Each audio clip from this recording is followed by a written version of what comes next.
Afternoon, everyone. This week's wealth creation show is how to accelerate your income. I'm sure everybody watching, or even if it's on the reruns and things, this is going to be a subject that you're interested in, and that's why you're watching today, to learn how to accelerate your income. So we're going to cover that today, Jim. And I mean, what is accelerating your income? That's probably the first thing people will think. I mean, if it was me and I was just the regular person watching this who obviously is interested in making more money and creating wealth, and Yep. they'll probably work Monday 9 to 5 or whatever your working hours, and they'll think, how do I accelerate my income that I have from what it is just now to something a lot more? And that's probably what we're going to really hone in on today. So what's your take on it, Jim? What is accelerating your income? It's not an exact science. I was It's just an going to say, overall. I talk about this all the time, and I talked about this last night when I was giving people a heads up that it's coming on. So we are socially conditioned, let's Mhm. just say, to look at money as scarce, Right. and we're socially conditioned to actually hoard money.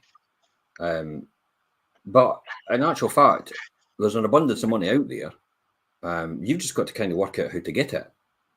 So accelerating your income. So while people actually concentrate, for example, on the scarcity of money and then they cut back on their income or they cut Yep. back on their spending, what in actual fact you should be doing, and this is this is how most businesses thrive, Mhm. and this is how most businesses fail, because the ones that fail actually see their turnover falling, in other words, their income, and then they immediately go for their costs to actually counteract that, Right. to still continue to make a profit.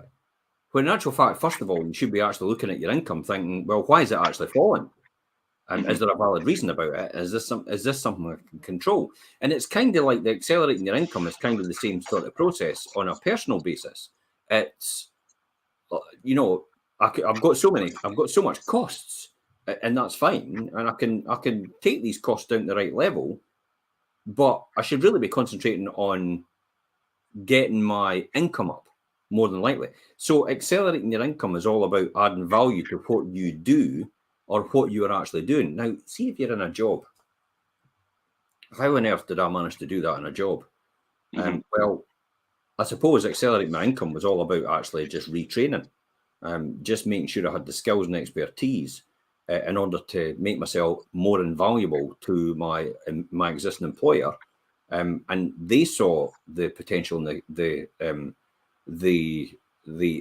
I always say you'll only get so far with education, okay? Right. But the next thing comes in is your attitude will determine your altitude. And the typical example, I'm going to say, I can't stand the people that piss and moan. And really, there's a lot of people like that out there. They just moan and they moan and they moan about their current situation, but they're not actually prepared to do anything about it at all. They just like to moan. Now, my advice to that is stay away from these people. They're not good for you. For Yeah. God's sake. These are the people that get into your head and just want you to be just like them. The crabs in the bucket. Mhm. Yeah. They just want to pull you down. It's like, no, I'm happy to see you succeed, but just don't succeed as good as me. That's how that type of person is. And all they want to do is moan about it, but they want you to moan with them. They want you to be part of their moaning tribe. And so when you're trying to accelerate your income, they're not actually up for that at all. They don't like the idea because in order to accelerate your income, you're going to have to think differently. You're going to have to be, let's just say, you're going to have to be uncomfortable. Yeah. You're definitely going to have to be uncomfortable because if you're not uncomfortable at this point in time, you're never going to achieve anything. Because anybody that's achieved anything at any point in this life or any life in years to come or years before and past, in the past and the present and the future as well, will always have to be uncomfortable at some point in time because they'll have to do something differently than they've done before, or they'll continue to get what they've always got. Yeah, and that's what that takes them outside their comfort zone, which is what we've covered previously as well. But it's safe to say that accelerating your current position and your income and things, all really it does come down to how what you do and how you perform and whatever field you're in or what you're trying to specialize in order to become more valuable as a person if it's within your work role, or if you're doing things like property investment and things, then building on your knowledge obviously is good, and we know that learning, and that's what we're doing today. But also on what you actually do with yourself and with your time has a direct impact on how you accelerate your current position and your income. Yeah, well, let's strip this back to where I Yeah. was homeless unemployed. hmm So homeless unemployed, no education, no skills to talk about because previously I was a window cleaner. So homeless and unemployed, no what else to do. So the first thing I did was, right, okay, how am I going to get a better job than I've got now? Because I can't just pick up another cleaner's job because I'm going to have to earn a hell of a lot more for, to because there was something out there I always wanted. I didn't know what it was at that point in time, but I just wanted more. And I don't know what that more was. I just wanted more.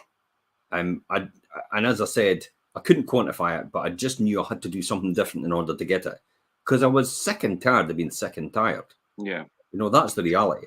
So in order to do that, then I thought, well, how am I going to accelerate my income? This is what we're going to talk about. What is accelerating your income? So how am I going to do that? Well, I'm going to have to educate myself at a different level now in order to be able to do that. So that's why I went back and I started off with the grounding of the National Certificate in Business and Computer Studies at Fife College. Now, I didn't know where that was going to lead me, but I just knew that was the next step I needed to do. I need to know about business studies. I probably need to know about computers because that was the thing to be in. Yeah. And that actually went, something else was after this, and we'll talk about that. The graduate enterprise program that came later. Yeah. So that's what I started off doing. I had no idea where it's going to lead me, but I knew I had to do something different in order to accelerate my income, in order to get more money. I put an investment in with the faith that in the future it'll pay off. This is like the farmer mentality: planting the seed, nurturing the seed, looking after the seed, watering the seed. The seed is here. It's my mind, because that's what learns everything, and the retention as well. So it was looking after that, and it was developing that mindset as I go. Now, that's what was my first step was. And then when I got in that, I thought, okay, I like computers, doing programming basic level. I like business studies. But I tell you what, I love accountancy. Floats my boat. Definitely. Numbers I was excelled at. And there's no surprise I actually came out with a distinction. A distinction is like 100%, 90 to 100% in between there in your subject. So I came out with a distinction at that time in that course. So I ended up being the top student. But for me, remember, I was older. I was in my 20s. It was a point of readiness more than anything. Yeah. So, because how could somebody, completely fail at accountancy at school and not even get a mention in the O grade or higher, and yet go on to become one of the top accountants? So then accountancy was the next thing I chose after that next year, and I went into the HND in accountancy, and I specialised in accounts. So then, no surprise, 2 years full time.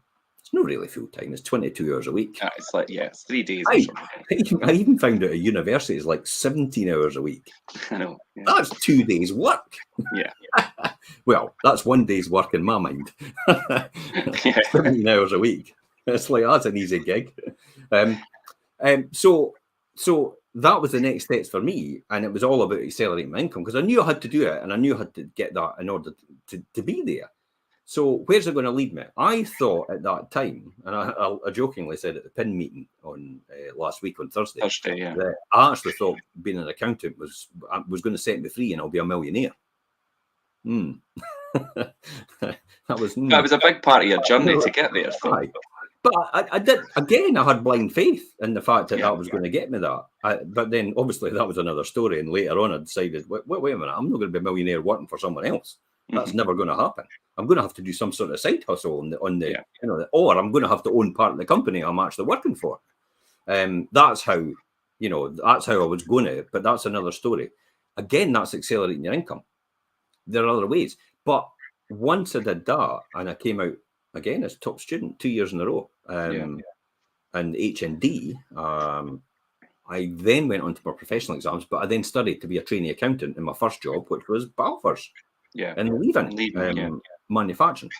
And for me, I then saw, okay, let's look at what I'm going to do. I then walked into that job and took that job, which was 40 hours a week, 35 hours a week, whatever it was.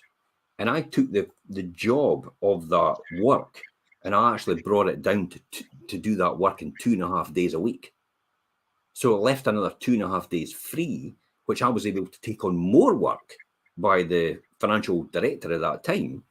And I actually got more work from him, which again made me more invaluable and also taught a lot. Now, at that time, I was probably earning about $7,000 a year. I mean, it was nothing in comparison to what you were getting, and it's nothing in comparison. But for me, and you did the same as well, and that's how you're a lettings director today, is when you first started out, you thought, okay, it's more important that I get the education and the experience than the actual money, because the money will flow later on once I become that person. Do you know, I was just going to say to you, and my next question, and you've already kind of answered it anyways, well, what is the best way to accelerate your income, or is there a best way? And Well, you went back to like, well, you decided, right, I need to accelerate my position, and education was that next step for you, and you say computers. I did the exact same. I remember thinking, right, I need to accelerate my position in terms of employment, and computers was the way forward for me at that time as well. And I didn't have that a great computer knowledge, and I went and studied IT. So I think it's similar in that kind of way. Obviously, totally different timelines. But so I think on an individual basis for people, you need to look at your current position and say, like, how do I accelerate myself from this position, whether it be learning, whether it's in your current job and things. And then so it's not just a one size fits all thing. It's individual to what you want to achieve and who you are as a person as well. Yeah, absolutely. And for me, that was a starting point. That was just like, I didn't know where it was going to lead next, but I knew I needed to do something in order to increase my skills, in order to get my experience. But then I started to love what I did. And if you love what you do, it becomes obsessive. Yeah. Almost to the point that you just love doing it. You're not really bored what you're paid for it. But the thing is, because you're doing that, you become more valuable to your employer. Therefore, when a position comes up for, advancement, you're obviously first in line to be considered. Plus the fact you're more desirable to other employers. So then if you can't move in there because it's what we call dead man's shoes, in other words, you wait on somebody else dying before you get that position, then it's easily accessible to go to another job. So there was no surprise then, after a year of being at Balfour's, I went to Tillis Russell as a step up into a sort of section management position. Kind of like a natural progression for you. It was. And that was within a year. And that's kind of unheard of. That's pretty fast to do that, to go from just a trainee, just starting off for the first time in industry. And then a year, you're automatically into a section leader's position. Well, I did say natural progression for you. I mean, that's the way it happened to everybody, obviously. And then I was in with the bricks. And then what I did was with that course, with that job, I then did exactly the same thing as I did in Balfour's. I actually took that job and actually brought it down to almost 2 days a week in working for the same job that I'd actually appeared to, I'd been there to do, because I just made everything so efficient. I was able to computerize everything. Now, most people would turn around and go, just bide your time and do the work that you're meant to do in the way you're meant to do it. But I was like, I am not a monkey. It's like, I'm not there just to push buttons and all the rest of it. I'm there to make things efficient. I'm there to be proactive in what I'm doing. But then that was instilled into me, and maybe it was just my last stand. It's like, if I didn't make anything after, because I was classified as a mature student. Remember, I was classified as a mature student at college. Therefore, it was like, that's you almost past your sell-by date in terms of education. So you better get your finger out and get on with it. So then I started to do that. I started to make that more efficient, and then my direct boss noticed it. He got a wee bit upset because it was like, no, that's no toe in the line. It's like, what? Making your job more efficient and doing it quicker. But he didn't like that. But I was going to the financial director at that time, because the financial director then used to come to us, who was my boss's boss, and used to come direct to me and go, Jim, I'm looking at this.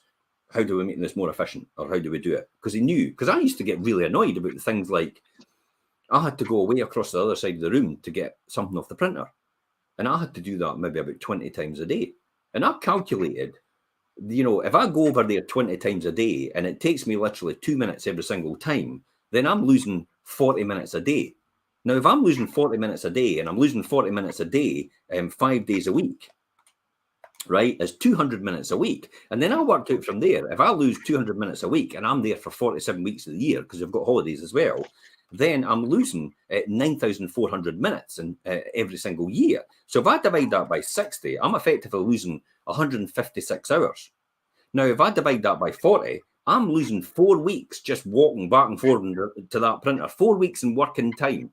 And then I just went directly to my boss and says, see these old computers and these printers, we need to change them. And this is the reason why.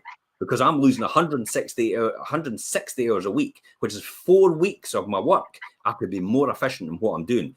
Overnight, everything was changed. Yeah. And, you know, people could say, and we like, you could get really geeky and down to like minutes. But then when you add it up, it really does make sense. Yeah. And it makes things so much more efficient.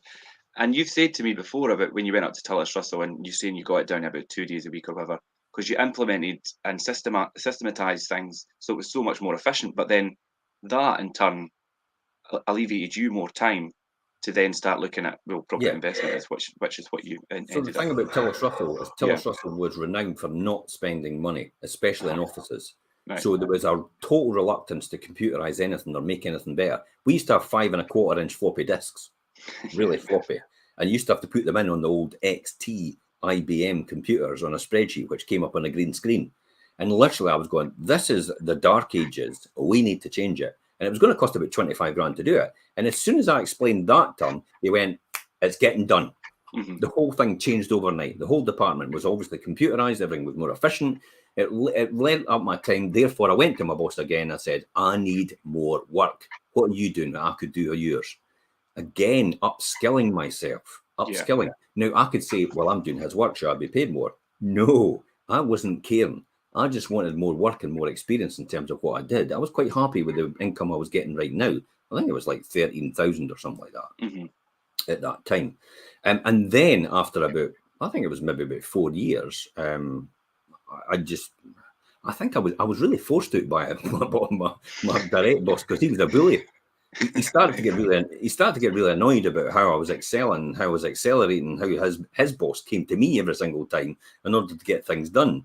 And he got really upset about that, and he started really picking on me. And actually, Do you think actually trying to neg, in other words, do negative to his boss, who was the person coming to me all the time, about how I was doing things wrong and how I was actually, just making up stories. Do you think it's because he felt like you were maybe stepping on his toes? Oh, God, aye. But I'm like, get out of my way and stop hindering me. I was just going to say, if people's in that position, don't let that. Don't let, I can't step on their toes. If you could do something better and do it more efficient, and then they should be doing that if they're in the position that they should be. This is all about accelerating your income. Yeah. And you're letting somebody hold you back. Yeah. No way, Jose. That ain't happening. That's why I said there's no way I'm doing it. I'm just going to get on and do what I do. Your boss is coming to me. I'm not going to say I'm not going to be able to do it, because I'll be able to do it. If somebody says, can you do this? Yes, I can do it.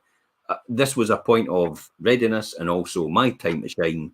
And I wasn't going to hide it, because I knew what I was doing and I wanted to prove to people. I wanted to be that person. It was, top of the mountain at that point in time. So I was ambitious at that, because I now knew I could do anything I wanted to do because of this. So you mentioned, just before you go on, Jim, sorry, you mentioned point of readiness there. And people might think, well, how do I know when I'm at the point of readiness? Well, if you have to ask that question, you're not. And in order to get to that, it's probably more than likely going to be building on your knowledge or your education until you're at that point of readiness, I think. Would that be true? Do you think? Yes. To say that? Yeah. It's amazing the amount of people go about saying, well, if it is to be, it is to be. Really? Well, you need to make it happen. That's 50% true. It's called, if it is to be, it's up to me. So you have to make it happen for yourself. It doesn't work with the laws of attraction. Mm-hmm. The dog from above, if anybody remembers. I do, yeah. It doesn't happen like that. The laws of attraction are not like that at all. People are attracted to you by what you do, and your actions speak louder than words. So it's what you do will attract people to you, and therefore there might be opportunity that comes out of that. Sometimes there might be no opportunity at all. It just might not be there. So again, this was me accelerating and adding value to what I do. And then this allowed me to take a massive leap. So overnight, basically, I went for another job because I thought I've had enough. I'm going. I went for another job. I was appointed financial controller. My salary doubled overnight and I was given a company car. And I was now running as a key management person, a manufacturing division in VZS Technical Ceramics over in Glenoffice. Now, think about this. How on earth could somebody just go from a section leader, double their salary and get a company car and do that? And it's because of all the knowledge and expertise I gained from working for my financial directors and working direct for them and doing their work as well and getting involved in what they're doing. That's what set me up to be able to take that massive jump. And this is what I talk about, accelerating your income. It's not necessarily about finding more money and investing it. It's investing in you. That's how you accelerate your income, and then you make enough money. But at the same time, what you do is you still have your spending habits as the same spending habits you had when you were earning £7,000 a year. Yeah. So now, if I've got the same spending habits I had on £7,000 and I'm up at 25, 26,000 now, it's like, how much do you think I've got to invest? A hell of a lot. Yeah. So see how that happens, the delayed As long gratification. as you stick to your current spending habits and don't realign them as your salary changes, and a lot of people are guilty of that. And Okay. So at that time, though, when I was at Tillis Russell, for example, just before I moved to business, I was introduced to my mentors through a system on network marketing. And this is what introduced me to books, podcasts, attending functions, training, and all the rest of it, and expanding my knowledge. These people that I got involved with at that time lifted this psychological barrier I had in my head about the ceiling I earned.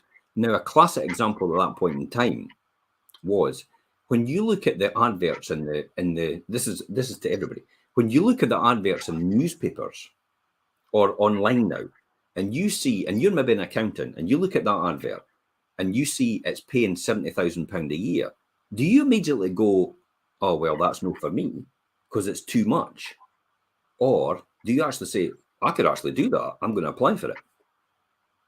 At that time, I actually thought, "Oh, that's got to be really hard because it pays a lot of money."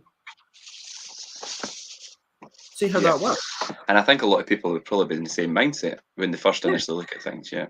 They immediately think to themselves, because they're getting paid so little, and they're probably won't pay so little because it's a bigger salary than what they're getting.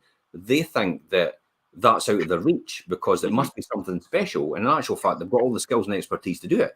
Now, I had to actually speak to my mentors at that time because that 13,000 to 26,000 was a huge leap for me with a company car. And I thought, am I really worth that? And I remember having the conversation with Bernard D'Souza on the phone, he retired at 25, never at work again, financially free. And I remember having the conversation with him, and he says, "Well, Jim, what is it you really want to achieve?" "Well, I want financial freedom." And he says, "Well, are you going to get it where you are now?" And I went, "Nope." He went, "Well, there's your answer then. You go for it. What's the worst that could happen? You're back where you are. Yeah. What you got to lose?" So I went for it, and I must have spent the whole of December, including Christmas Day, Boxing Day, New Year's Day, doing budgets, because I actually appeared at the time where the budgets had to get put together because the last financial controller had left. So I literally spent my whole Christmas and everything. And again, this is all about accelerating your income. What are you prepared to do? Look at the work I'm actually putting in, the investment and time I'm putting into my career and my advancement, and what I'm prepared to sacrifice.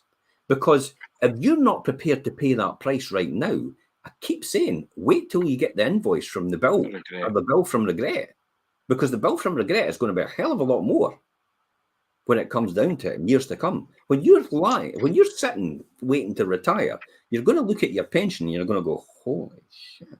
It's like, I can't even afford to live on that. I can't afford to live on that." And it's because you've not actually paid the price earlier on in your life in order to have a bigger pension or have a bigger retirement income. That's what the thing is. So it's key for the younger generation right now to understand, pay the price now, put the effort in now, invest the time in now, educate yourself now, in what that field that you want to be in. If you don't need any further education, then just go out and do it. That's how you accelerate your income, because someone out there somewhere will want to use you or use your services. Says for whatever you offer, you've just got to make sure you've got a big enough audience. Could you? This is I come back to estate agency. We sell 200, maybe 300 houses a year. Do you think out of 100, about 6,500 house sales every single year in 5, I could find two or 300 people to sell their house with me? Absolutely. Yeah. That's all I need to find in order to make a really good income. So why do I need everything? Why do I need everybody? That's all I want. That's all that, that's the sort of thing I think about. The people that just want to use me, the people I want to work with, and the people that we want to move forward with, that's the most important thing. So that's how you accelerate your income. Yeah. And that's, for me, if you're in a job, for most people which are in a job, for God's sake, don't leave your job. No, a lot of people make that mistake, and yeah, I've seen in the early days before I spoke to my mentors and that, and before I got coaching and advice and all that, I thought you actually had to leave your job and start up your own business to be successful. And they went, no. You're making a perfectly good income of what you're doing. What to do is invest, then whatever you've got to spend, that's what you've got left. Not spend, and then whatever you've got left, do you invest. It's the other way around. And they taught me that. So that was a great learning for me. So I had that money then to invest because I still continued to do my job. And at that time, that's when I started to invest in property for that reason, because I knew it was a surefire thing.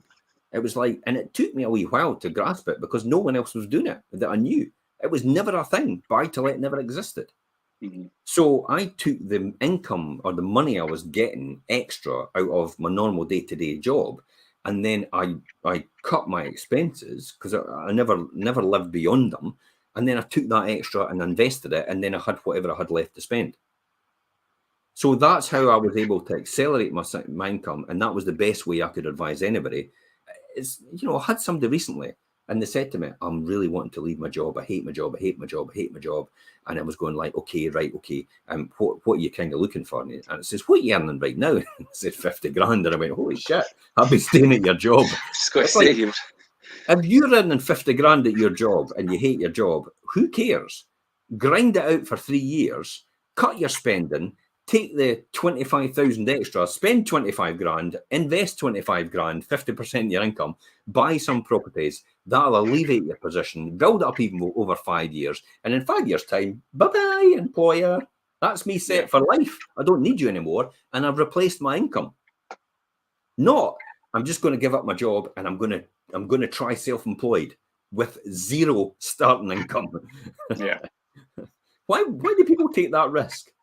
I don't know.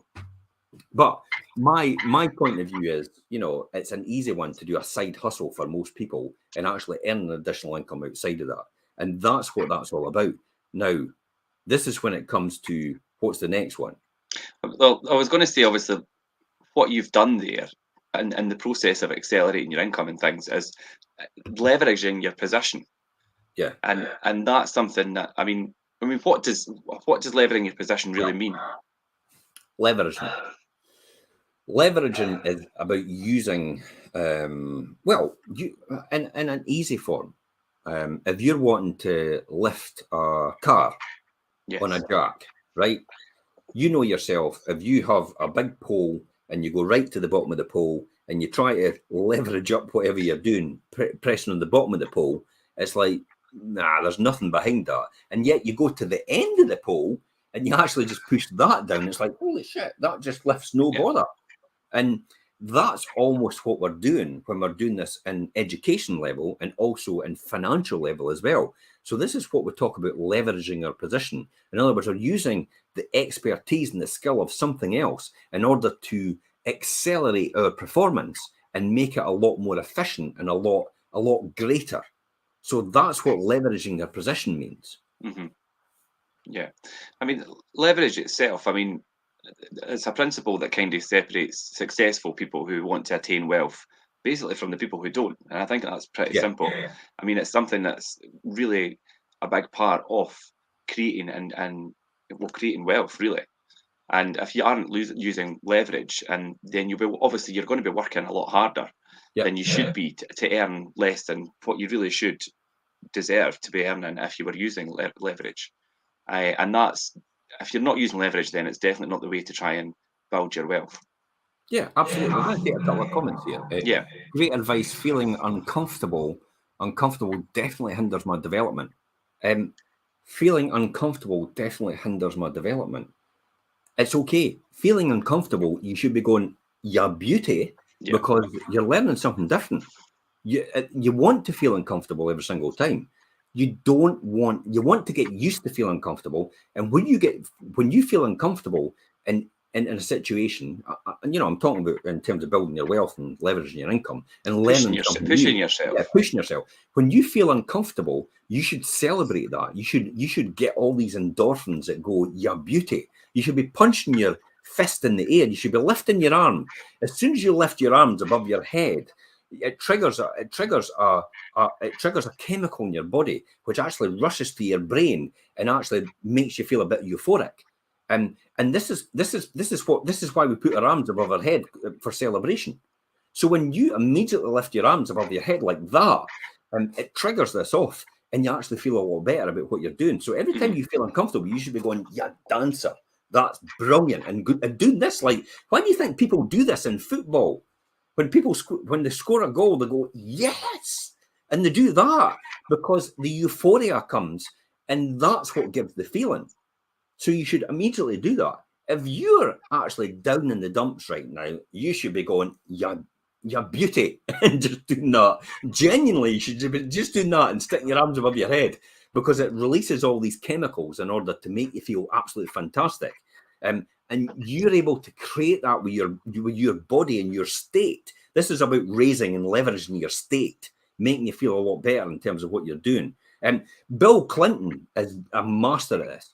This is a wee thing that Bill Clinton does when he walks in. When Bill Clinton, every time he walks on stage, before he's about to do a speech, or before he's about to do a talk, looks at the mirror, slaps his face, pushes his hand forward, and goes, "Showtime!" And it's like, that is a trigger for me. See how that's just hit me. And it's like, that is unbelievable. That is the trigger I use. So it's just like, literally, look in the mirror, "Showtime!"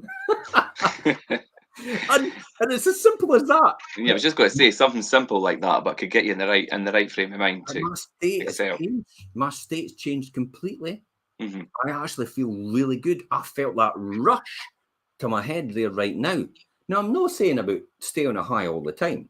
No. But that's how you pull it out the bag when you need it. That's how you leverage your position. That's how you lift yourself up without actually even needing to do it, because your body has all the natural chemicals in it to do it. So this is what leverage is all about. So hopefully that's answered your question about that. If you get rich enough, you could always lobby government to lower the tax rate. Well, no. I don't lobby government for that reason. I am in a position where I can lobby government for housing. That's probably the most important point. And the most important point to me is not about private landlords. Everybody thinks that because I'm a private landlord. The most important for me is lobbying government to actually influence, to help the tenants. I'll say that again, just in case everybody thought, "What? Sorry? Have you just what? You a private landlord saying about helping tenants?" Yep. Of course. I got in property investment because I saw a gap in the market for a landlord who was prepared to up the standards. And this is how you accelerate your wealth as well. And this is how you leverage your position. Because if you're competing, because at the end of the day, you're competing for tenants. In this market, it's easy. But in markets where I first started, you were competing for tenants. If you want tenants to stay with you, you've got to provide them with fantastic accommodation, and you could maybe charge a wee bit more, but they're more than happy to pay that, and they'll all come to you, and they'll all refer to you through their friends. They'll refer you as well. Yeah, they refer you to everybody. You become the best person, the named person on the block. When everybody says, "I'm looking for a rental property," speak to Jim. Yeah, every single time. So that's how I thought about leveraging my position and upping that standard. And the most important thing for me was to provide that service towards a tenant and give them the best service possible, but also give them really good standard accommodation.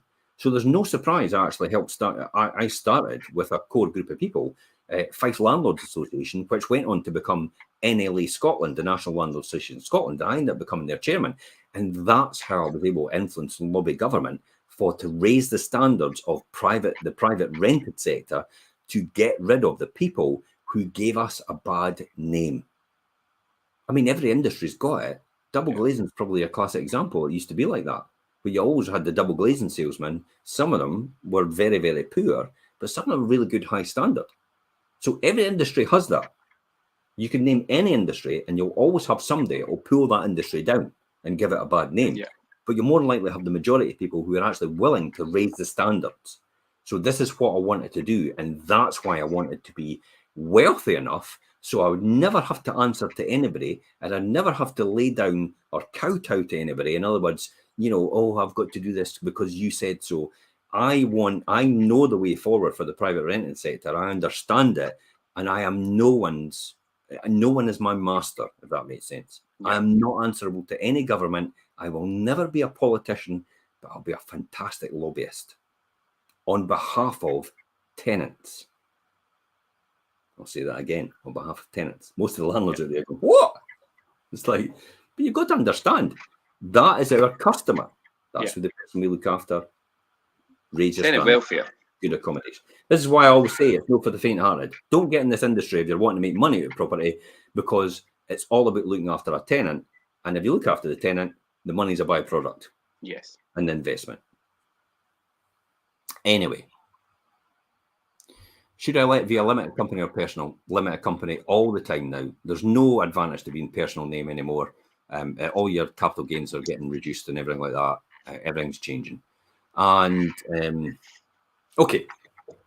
And Sean doesn't know what I'm talking about. So we'll just recap. Sean, we were just telling jokes till we got here. Yeah. Well, we're talking about obviously accelerating your income, and we got to the point where you're leveraging your position. And well, we're just kind of discussing what is leveraging your position and what actually is leverage. And a lot of people, when they think of leverage, the first thing that will come to their mind is probably, with most people, it'll be some form of financial leverage.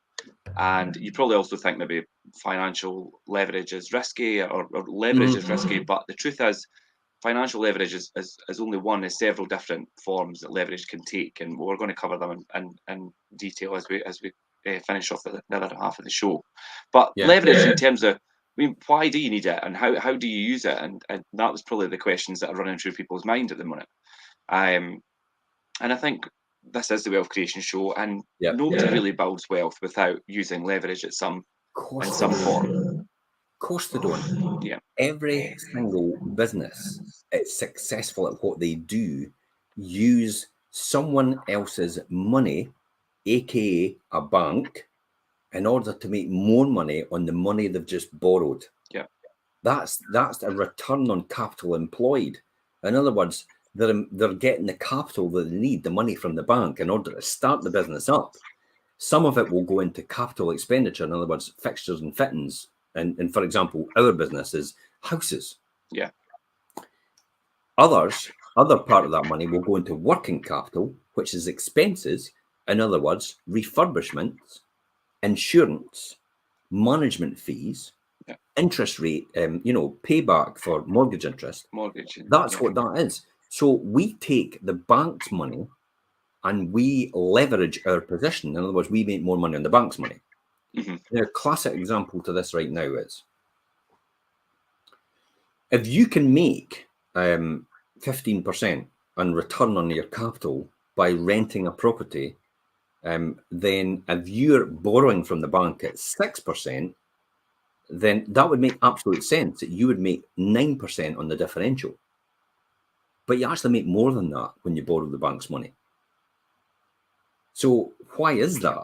Because it's not a straightforward equation like that. It's because you're leveraging on the bank's money, plus the fact as well, because you've got the bank's money you've just borrowed for a mortgage actually goes down over time with debt destruction, with inflation, because that 70 grand won't buy a house at that price anymore. So it goes down over the years. So there's one financial gain you get from doing that from a bank. The other financial gain is you'll get the increase in the capital amount over time because you've now got more property, more value because you've borrowed from the bank. If you bought a house at 100,000 with your cash, if it doubles in value in 20 years' time, it's another 100,000 you've made. Yeah. But if you took that cash and split it into 5 deposits and bought 5 houses and bought with the bank's money, you could buy £500,000 worth of properties with the 100,000. And then if that doubles in 20 years' time, you've made 500,000 now. Yeah. As opposed to 100,000. Yeah. So that's leveraging your position with the bank's money. So it's not a straightforward case of you make X amount return on capital. It means you're actually making a lot more over and above that. So that's how you leverage your position higher. Now, some people try to get away with actually putting no money into a house purchase. And sometimes that's entirely possible because there is houses no now money down. Yeah. Well, there is stock now that I bought when it was £15,000 to buy the property, and I've literally got probably a £50,000 mortgage on it because the property is actually worth about 80 grand now. But I only bought it for 15. Yeah. So literally, it's called an infinite return because I've got no money in that anymore of my original output. So it's an infinite return. So that's infinitely leveraging your position. Yeah. So I'm able to buy more properties as well in order to build onto that, and then it compounds over the years. So this is how you get wealthy over time, and this is how businesses work. Look at Jeff Bezos. Jeff Bezos is obviously Amazon, but Jeff Bezos actually says Amazon is a company that's famously never made a profit. And it's like, really? Amazon's never made a profit? And he went, it's crazy to think, yeah.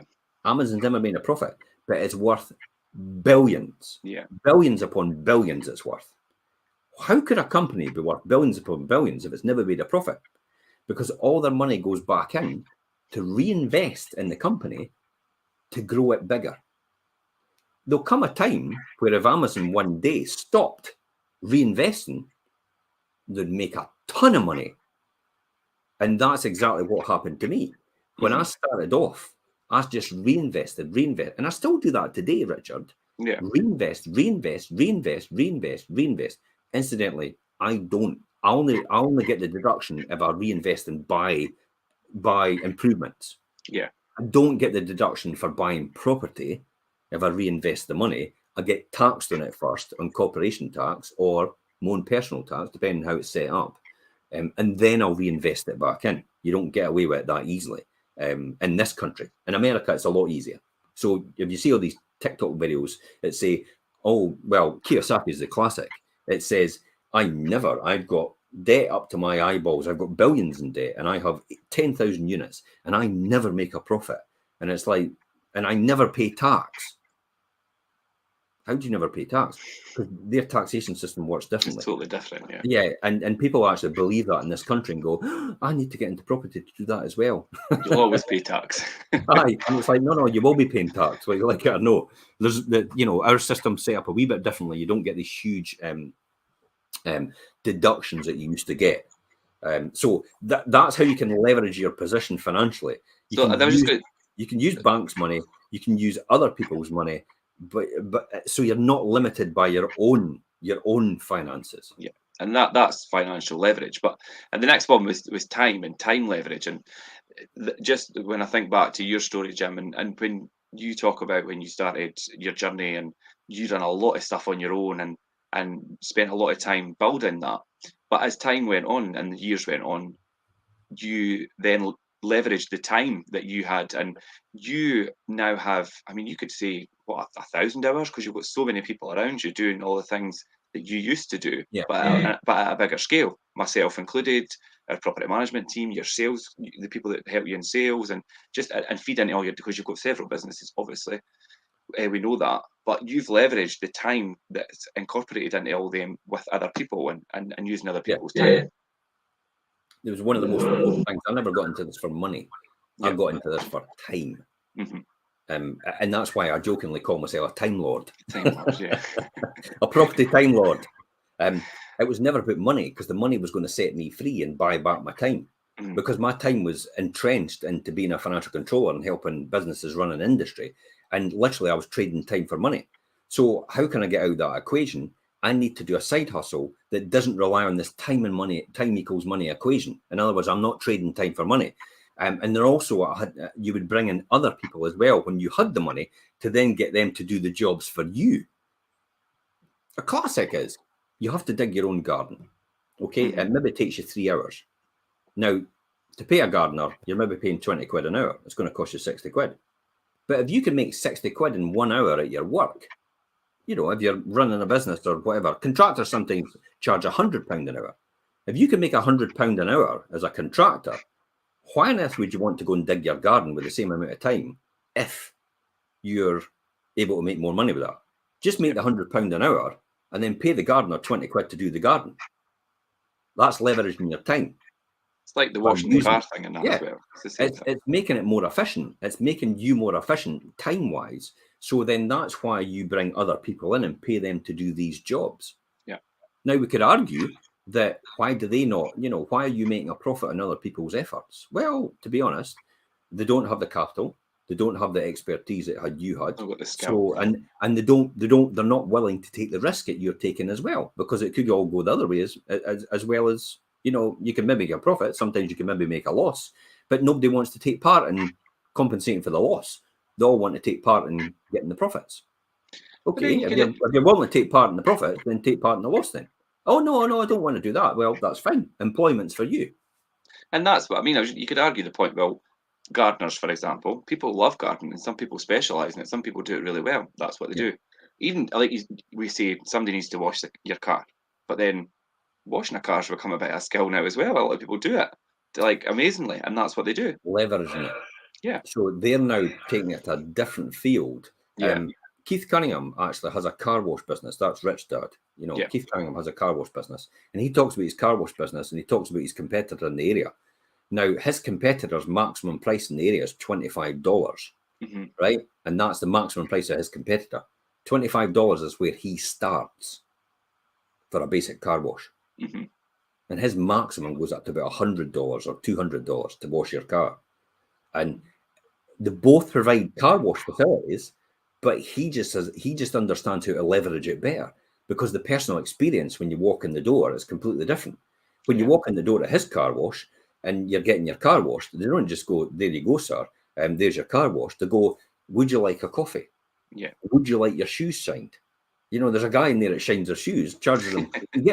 He doesn't charge them. They just give him $20. He gives $10 to the house, and the guy keeps $10 to himself. And he doesn't pay the boy. The boy just sits there self-employed and just works in his unit and gives him a split of the commission. So that's how he leverages all his resources and how he does it. And that's an easy way to do it. So you've got time leverage. And it's using the systems and technology to do that, and other people's systems and technology, so you can get more done with a less effort. Yeah. What's the next one then? Well, you speak about obviously leverage, and it's a big part of any business, and then marketing leverage as well. So that would be using other people's platforms, whether that be, Classic. I mean, like obviously like what we're doing just now, people have a lot of online things, radio and things as well, if you get involved in that. And using other people's platforms to leverage your position. Look at how many times I've appeared in the papers. And I showed one at the weekend on my profile, and it was like from 2008. And I was in the Telegraph, the Your Money section of the Telegraph, as top tips for buy-to-let landlords investing in property right now going into a crash. And I read it and I thought, oh my God, that is timeless content. That is exactly appropriate to right now. And I thought, I'm going to regurgitate that. But over the years, I've been in the Courier, the Herald, I've been in the Times, I've been in, you know, and I've been in magazines, and I'm appearing in the National Landlords magazine, the NRFL, the National Federation of Residential Landlords, and a double-page spread that's coming out in this month's issue about how I climb mountains to raise money for charity. And it's another thing that I do as a landlord, just to give back to the community. There's no surprise there as well, as I appear in Agents Given. I'm now shortlisted. Nobody knows this yet. I'm now shortlisted for the shortlisted. Yep. I'm now shortlisted for one of the, you know, a champion fundraiser. for agents given. Now, I got the award last year for champion fundraiser, and I'm up for it again for this year. Good. Now, I don't particularly bother about the awards. It's awards. I do what I do, and I'm not doing it for the award, really. It's nice to be recognised, but more importantly, it actually tells everybody else who I am and what I do and how I think. What you actually do, because I think a lot of people don't understand that. Deep down, I keep saying to everybody, don't ever judge anybody or even me until you've walked 5 miles in my shoes or 2 moons in my moccasins. No, genuinely, that's what it is for the Indian saying. Indian saying, is, and don't judge me until you've walked 2 moons in my moccasins. That's effectively it. And famously, Michael Jackson actually said that as well. Because you don't know me. You don't know how I think. Your perception is what everybody says is what a private landlord is. I am nothing like a private landlord in anybody's stereotypical context. I am effectively a social landlord, and probably more social than the social landlords themselves. Yeah. So that's how I use marketing leverage to get that message across. Hence the reason what we're doing right now. Yeah, I was just going to say, just like what we're doing. And a lot of people could do that, and it's a good way to put yourself out there. And you could piggyback on, if somebody's got a good platform like this, and we bring people on other shows and things and let them promote themselves so that people know who they are. And we promote a lot of people in terms of their specialist fields, like financial advisors, mortgage advisors, and who to speak to because they're good at what they do. And that's called, obviously, marketing leverage. And then also the next one would be network leveraging. Like we were at the Pin on Thursday, across in Edinburgh, networking with different people, and they also, do you know what I mean? And that's a brilliant way to meet new people and expand your circle and put yourself out there with leverage. I think everybody was really surprised that I had nothing to sell. I know. Mentor man. It's like, no, I'm not mentoring anybody. It's like I only came along to do a talk, and that was it. All the stuff's free on our YouTube channel, which is on all our channels right now. So I don't need to sell anything to you. Just go and learn it for free. It's all there. All I'm doing is creating a bank of knowledge so I can pass on to my children, my grandchildren, and their grandchildren, and it'll go on forever because it's timeless content. It'll apply specifically in 100 years' time as it applies today. It's still the creation of wealth. It's the same principles every single time. You can take the same principles that we're discussing here for property investment and drop it into any other thing, and it'll still be applicable for what we're doing, and you will be successful in it, whatever it is. If you want to be an Olympic athlete, same principles. If you want to be a pioneer and, the best fundraiser ever, same principles. If you want to run a big, massive business, same principles every single time. If you want to create a huge amount of wealth, same principles every single time. So networking leverage is so important, and this is why it's the PIN, the Property Investors Network, for that reason. So it's using other people's talents, expertise, and experience so that you can utilize a greater knowledge. Other people's resources and connections so you can expand beyond your own knowledge. Yeah.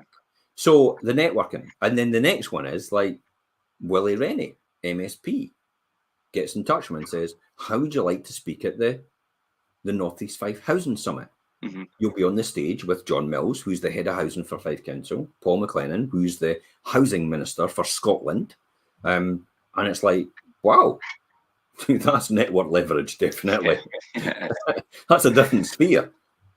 But this is my golden opportunity, not to highlight the plight of the landlords, but to highlight the plight of how I feel the way they are moving forward to try and help tenants is different than the way I think they should be moving forward to help the tenants.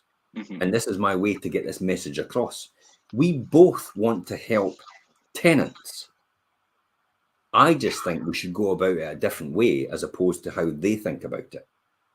And this is what I'm going to get the message across. And this is how I would do it, by network leverage. This goes back to this one about lobbying. I'm a great lobbyist, but I certainly do not want to be a politician. I cannot compromise my principles and beliefs on the benefit of the party and what they stand for. It's like, I am just not that person. I will not be able to keep my mouth shut if I think something's unjust within my party. If I was a member of a party in politics and I was representing them, I could not let that go. And that's why I would never last 2 seconds in politics. So Final one. Let's talk about it. Yeah, and we kind of touched on it as we spoke about Mhm. our own our own situations and building, initially accelerating on our own position with knowledge, and it's knowledge leverage, and using other people's talents as another thing.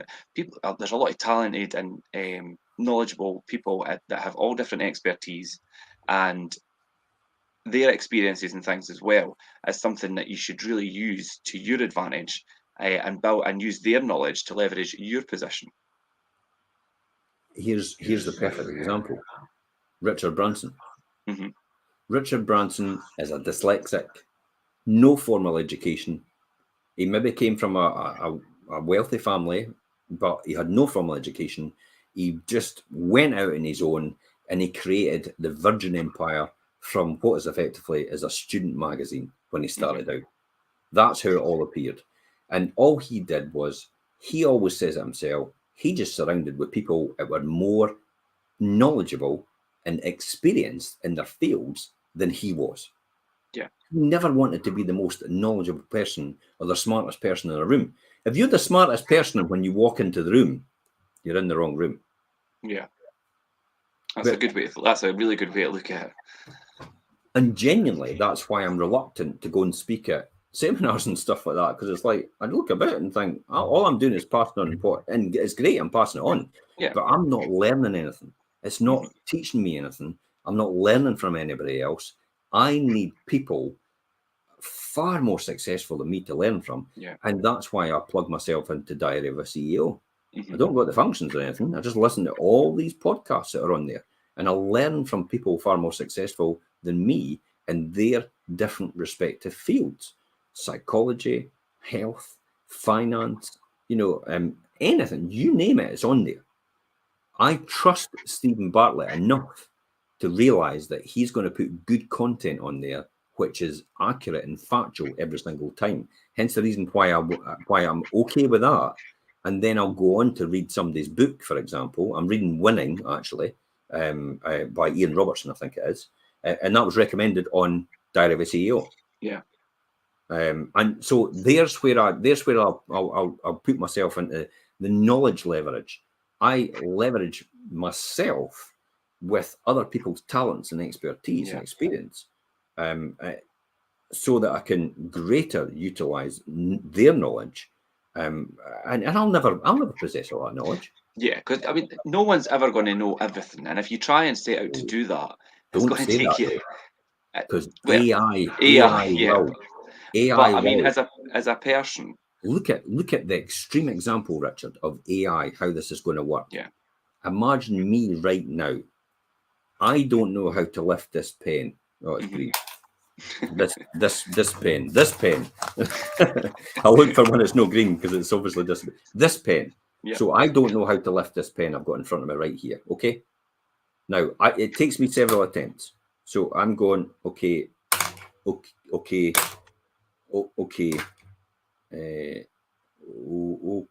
I still. Okay. It's like a kid in a class, isn't it? Trying to write for the first time. Mm-hmm. And eventually where that child, this is how AI is going to work, eventually how that child works out to hold the pen like this in order to write, immediately I've got a connection to you because you're connected to me. You learn that without actually doing anything. You don't do trial and error anymore. You learn how to do it. See how AI works? Mm-hmm. This, for anybody that's seen Star Trek before, is the Borg. Yeah. We will be assimilated and we will be one. That's what AI is. Now, obviously, don't be fearful. But in a context, if you've seen what the Borg is in Star Trek, that's effectively what it is. There's a collective. That's what AI is going to be, and it is. In other words, if one learns how to do it, every single one learns how to do it without actually trying. So it's like having a child. Could you imagine if every child that came out the womb, okay, already knew what the other child had learned before? How far that would be on? I'd just come out the womb and start walking. Well, hey, job done. Right. Job done. Where do I start my job? Where do I work? I'm ready to go. I know everything there is to know about accountancy because I've plugged myself into Jim Parker. I know everything I know how to get to that level in terms of how he's done it. I know everything that he's done because I've downloaded all his information from his brain, and I don't need to learn any of that because I've now got it. They're going on to the next level. Yes. So they're building. This is why I say you shouldn't be asking your children to start from scratch. You should be telling your children to learn what you've learned and stand on your shoulders and learn from there. Yeah. This is what the rich do. This is what the wealthy do. This is why they send them to private schools, because the private school doesn't start them from scratch. It starts them from where they are there at that point in time and elevates them faster and leverages them quicker. I was just going to say, and as a parent, if you were to do that, rather than saying, oh, you'll have to learn for yourself, if you don't do it that way, then you're instantly leveraging your child's position and where they are in life. I hear this every single time, and I'm guilty of it in the past. I'm guilty of this in the past, okay? Mm-hmm. Is, well, they'll just have to learn the hard way, like I did. If it was good, listen to this, if it was good enough for me, it'll be good enough for them.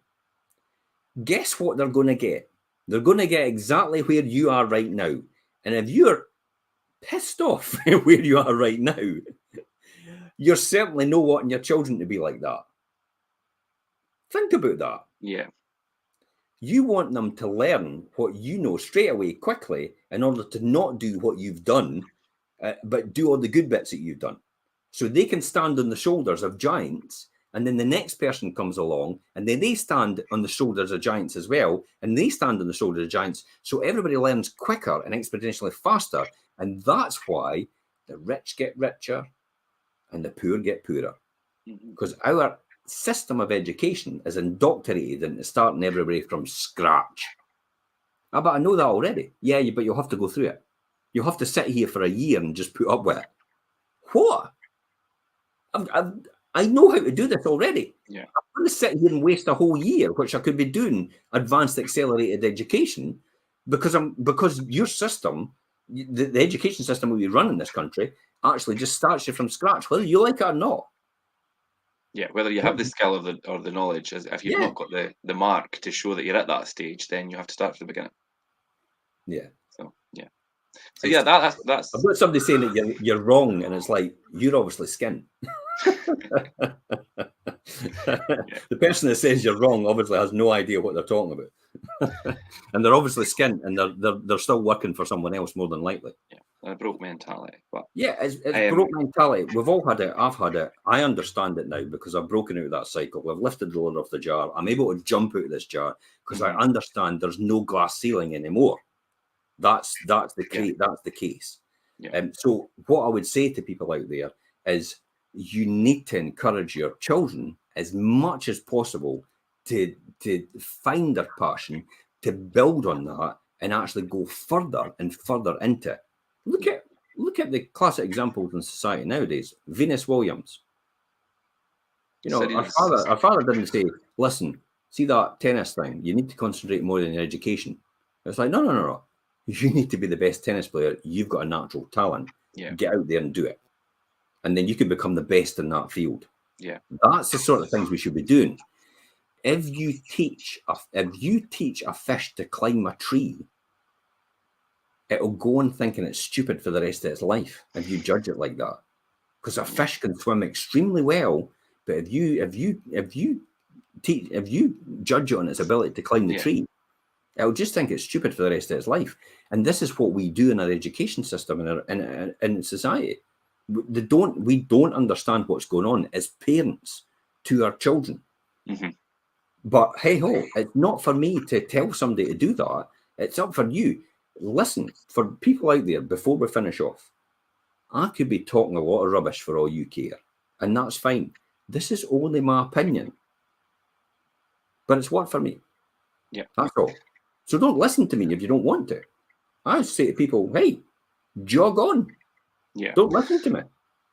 Yeah, I mean, like you say, Jim, it's your opinion and our view on things and what we discuss here. But I think it's safe to say that we've kind of run through leverage and accelerating your income. And leverage allows you to build more wealth than you could ever imagine to achieve alone by utilizing your resources and extending you beyond just your own abilities. And it allows you to grow your wealth without being restricted by your personal limitations, and that's the most important thing. Yeah, and so what this will all do for you, the leverage, and the whole point for me is actually to give back to everybody else. I don't do this for me. I could happily sit on the beach for the rest of my life and do it, but the reason I'm doing all this is just basically to give back to everybody else. And out there somewhere, somebody might think, yeah, this is absolutely beneficial, but it's also, as I said, to educate the next generation that comes along for my family. Yeah. And the next generation that comes on after that and comes on after that, because this is all recorded and it just so happens, other people are getting the advantageous benefit of actually seeing it right now. And if it benefits you, then fantastic. There's been a lot of people that's benefited, isn't it? Mm-hmm. Yeah. Oh, we get that all the time. And then we get people on TikTok that go, yeah, you're talking rubbish and you're talking bollocks. It's like, okay, stay exactly where you are. If you're quite happy where you are, stay there. Nobody's actually asking you to change. I'm just saying this worked for me. This is a wealth creation show. Yeah. And it might work for you. Yeah, I think the majority of people who are tuning in are already on the right path if they're watching. Yeah. So I think they'll understand that we're coming for the right. Obviously, TikTok's different. You're live, and you'll get. So, but anyway, so I mean, unless you've got anything else to add, Jim, I was going to wrap it up there. No, fine. That's us for this week. Next week you've got a different show. Yeah, because I'll be coming back from Glastonbury. Yeah, so I'm not. I might be able to jump in. You never know, but I doubt it very much. Glastonbury's not exactly got the best signal for doing live streaming. I've not settled on a topic yet, but I will inform everybody what that will be before Monday's show. So. There's a quick one actually, and Stephen actually says, in this climate, would I be better paying down my mortgage on 2 additional properties I have, or get other properties? Oh, that's a difficult one. Now, personally, for me, Stephen, I would always, in this, well, it depends what this climate is to you. The climate's actually still pretty good if the numbers work. If you've got fixed rates like me, I've fixed a hell of a lot of my lending. So base rates can go up as much as they want, and it'll not affect me at all. Mm-hmm. So I'm okay with that. So I would say to you, ideally, I would store up money and then have at least, maybe, I think financial freedom is classified as 6 months of money you're able to survive with no income at all. So that's the 6 months of money you need. That's financial freedom. Rich is like the 1%. That means you can last for 2 years without anybody else's income at all, without earning anything at all, and what you've got in the bank will actually last you for 2 years. It says variable rates. Variable rates, yeah. Think about fixing them. If fixing gives you certainty, like it did for me, I'm no bothered. They're fixed for 5 years. So it doesn't bother me. I'm no bothered. I'm not going to go back in 2 years' time if the interest rates drop and go, oh, I wish I'd actually kept it variable. It's like, no, the numbers still work for me right now. I'm still making a decent return on it. I would rather have it like that than open myself to risk and volatility in the market overall. So my answer to, and Stephen, to let you understand where I am right now, I'm buying another 30 properties at 1.9 million. That shot everybody up. Yeah. So well, I hope that helps, Stephen. And thanks, Gary. Gary's saying it's a great session, and everybody else. We've still got people watching, but we're going to end it there. Yeah, I don't know. Are you going? And Jim, are you going to take questions on TikTok when we finish up? But no, I've kind of covered all the stuff on TikTok, all the things that were relevant. Good. That's why I thought I'd nip through it now and do that. And Instagram has a couple of folk on Instagram here as well, and we've got stuff on the rest of the channels that we've all talked about. So that's it. Great. Bye bye for now, guys. Right, Jim. Thanks for that. Thanks, everybody. See you later.